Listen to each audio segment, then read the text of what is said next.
Bonjour à toutes et tous, bienvenue sur le plateau de TV Vendée. On fait un point sur les infos à la mi-journée.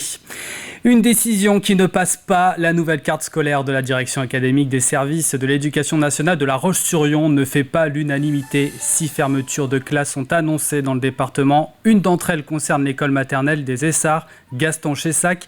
Et les parents ont décidé d'occuper l'école jusqu'à nouvel ordre. Par rapport aux chiffres qui ont été annoncés au mois de juin, on est à -4. Après, en fait, aujourd'hui, c'est assez flou la manière dont on maintient, où on ferme, on ouvre des classes. Clairement, ça va mettre nos enfants en grande difficulté scolaire. Il va y avoir une réorganisation de toute l'école, parce que c'est pas juste une classe qui est concernée, finalement ça va être toute l'école.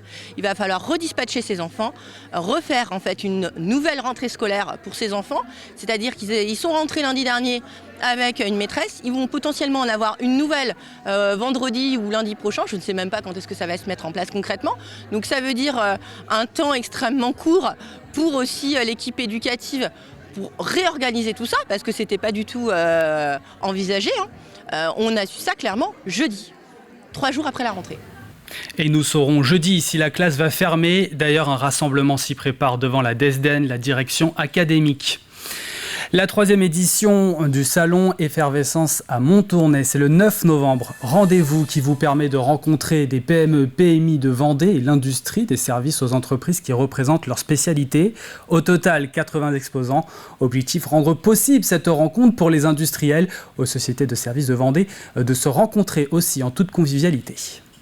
C'est se faire rencontrer les entreprises entre elles, les entreprises du territoire de Pouzauges, mais aussi du reste de la Vendée, et de parler vraiment de leurs activités et faire du business. Alors, il y a une nouveauté pour ce salon Effervescence, donc, où la thématique du RSE va être abordée.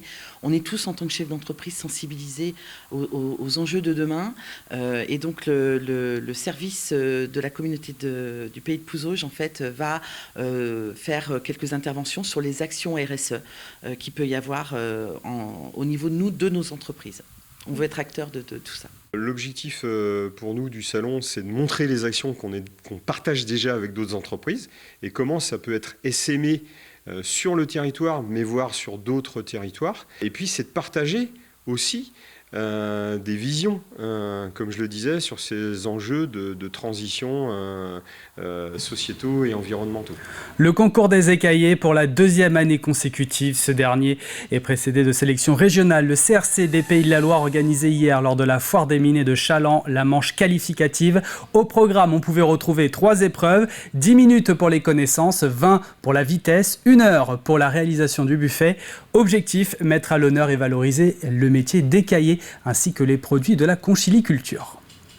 Cette année, la volonté est de mettre en avant la filière professionnelle ostréicole et poissonnier.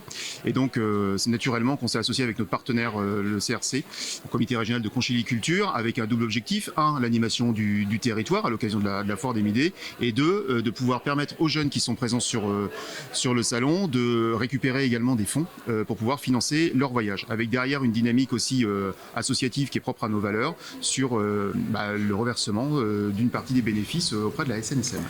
Nous prenons la direction de La Roche-sur-Yon. Les 200 professeurs d'EPS du public se sont réunis pour la rentrée UNSS.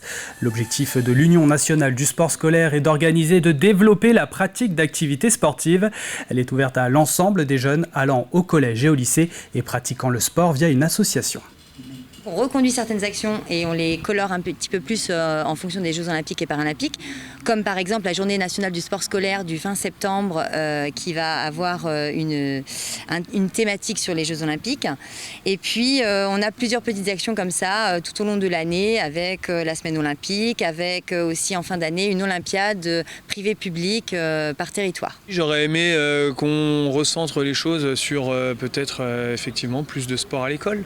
Mais plus de sport à l'école avec les vrais moyens, quoi. Ce qui me chagrine toujours, c'est qu'on arrive aux Jeux Olympiques et on se réveille seulement par rapport au sport et au sport scolaire.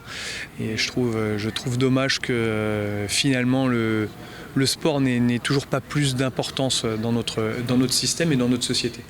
Le défi du Pont-Dieu s'est déroulé ce dimanche. Il est au profit de Partage Vendée, antenne locale de partage avec les enfants du monde qui fête ses 50 ans cette année à Notre-Dame-de-Mont. 2 propositions pour les participants, le longe-côte de 10 km ou la randonnée de 15 km qui était balisée. Pour la marche ou le longe-côte, des points de ravitaillement étaient prévus. Le défi consiste à avoir une action caritative qui associe convivialité et sportivité avec pour base la pratique du longe-côte. C'est un défi sportif pour les participants. Le Pont-Dieu, c'est un endroit un petit peu mythique sur le territoire des Pays de Mont et en Vendée. Donc on a essayé d'associer les deux pour marquer les esprits. C'est un grand événement. Pourquoi ? Partage a 50 ans. Partage est né au moment de la guerre au Vietnam. Beaucoup d'orphelins. Comment venir en aide à ces orphelins ? On sait tous que les enfants ont besoin de temps pour grandir. Donc le partage s'est lancé avec le parrainage d'enfants. Et maintenant, partage s'est diversifié, ouvert, parrainage d'action. Et des images de cyclisme avec le chrono des Achards. La récompense suprême revient à Ribeiro da Cruz. 2 victoires le même week-end ont permis au Lavallois de décrocher sa place au chrono des nations en élite. Cette 11e édition du chrono a pu voir lieu dans le centre-ville. Et c'est pour la première fois une demande que faisaient les organisateurs depuis la première édition.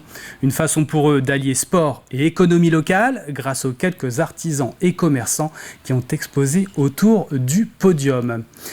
On termine ce journal avec un mot de la météo à présent. Voici la carte. Le temps s'assèche cet après-midi, mais les nuages restent nombreux et les éclaircies sont rares, voire inexistantes. On peut voir aussi sur la carte quelques orages quand même sur la partie est du département. Les températures baissent, on respire un peu plus. Au meilleur de la journée, nous aurons en moyenne 26 degrés dans les terres, 24 si vous vous trouvez proche du littoral. Merci de nous avoir suivis. L'actu revient ce soir à 18h avec Caroline Tronche. Bel après-midi sur TV Vendée.